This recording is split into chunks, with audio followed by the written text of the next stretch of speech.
We've been ripped off for years, and we're not going to be ripped off anymore. No, I'm not going to bend at all. Aluminum or steel or cars, we're not going to bend. In the case of Canada, we're spending $200 billion a year to subsidize Canada. You know, the United States can't subsidize a country for $200 billion a year.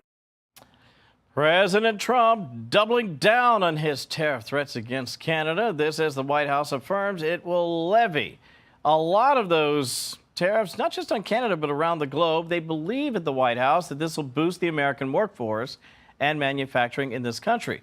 Joining me now to respond to that and to discuss, Alberta, Canada's Premier, Danielle Smith. You know, I have to say, Premier, there is a sentiment here in Washington that you are a bit of a Trump whisperer, which is to say he appreciates very much your strong leadership. And I think he has this spot in his heart and in his mind that he has a carve-out mentality for what you're trying to do, because yours is a province that is very much in line with what this country wants to do, and that is bring energy to both of our countries. I think that Alberta has such a great partnership with the U.S. on their energy dominance aspiration, and I'm glad that message has gotten through. And it's not just me. You've got some great secretaries who are making that case. You also have the American Petroleum Institute and the Refiners Association and our cross-border pipeline companies.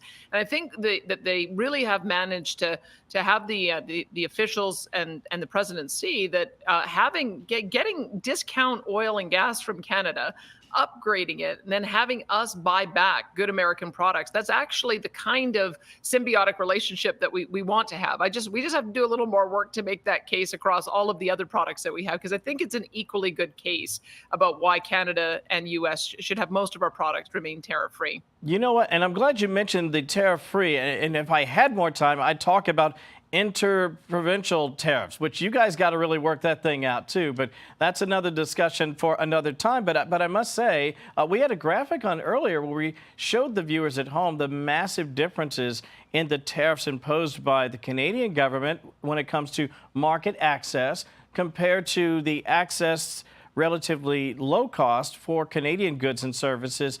Can you understand why the White House might be pretty keen on fixing that imbalance? Certainly on dairy products. We have several commodities, dairy and chickens, turkeys and eggs, that are supply managed. It's not really the culture of America to have a monopoly where you limit the amount of production on the producers in order to jack up the prices. But that is one of the reasons why Canada has had that. It's decades-long tradition, and it's part of the reason why our egg and dairy producers, they make the argument that allows them to be more viable. They tend not to sell internationally. It's a protected market. A little bit weird, I know, for the Americans. I don't think you've got anything like that, but it is unique, and I don't want anyone to be left with the impression that that is the way the vast bulk of goods are priced in Canada.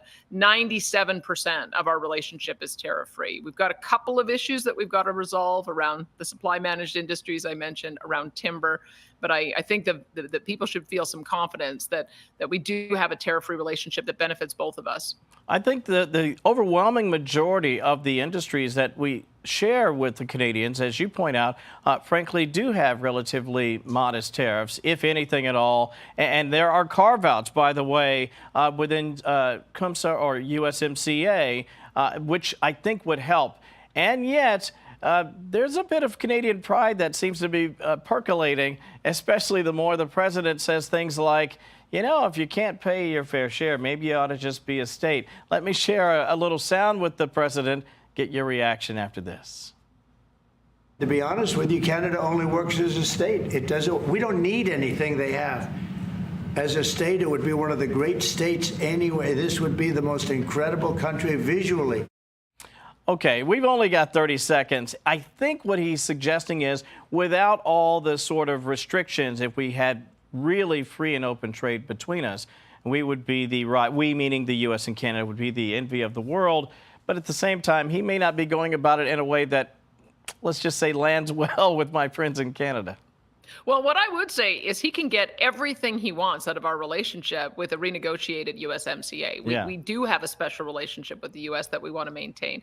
And there's all of the voices of the subnational governments, myself included, are trying to address that issue of our 2% NATO commitment. We know that that's a source of aggravation for the United States. Yes. We know we haven't been meeting that target. We know that the timeline is not aggressive enough. And I can tell you, we are unified in saying we've got to match the Americans on that. It's one of the expectations. And we have to do it for our own self-interest as well. So that is very much a comment or an active lobbying campaign in our country. And I hope we are able to meet that commitment. I hope so too, and I think a lot of people certainly feel that that's something that can happen, although a lot of conservatives in the country are like, hey, if Alberta wants to join, the water's just fine.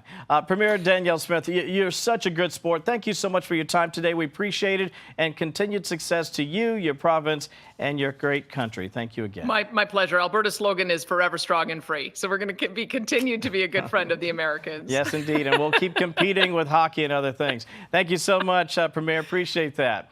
Hey everyone, I'm Emily Campagno. Catch me and my co-hosts Harris Faulkner and Kaylee McEnany on Outnumbered every weekday at 12 p.m. Eastern, or set your DVR. Also, don't forget to subscribe to the Fox News YouTube page for daily highlights.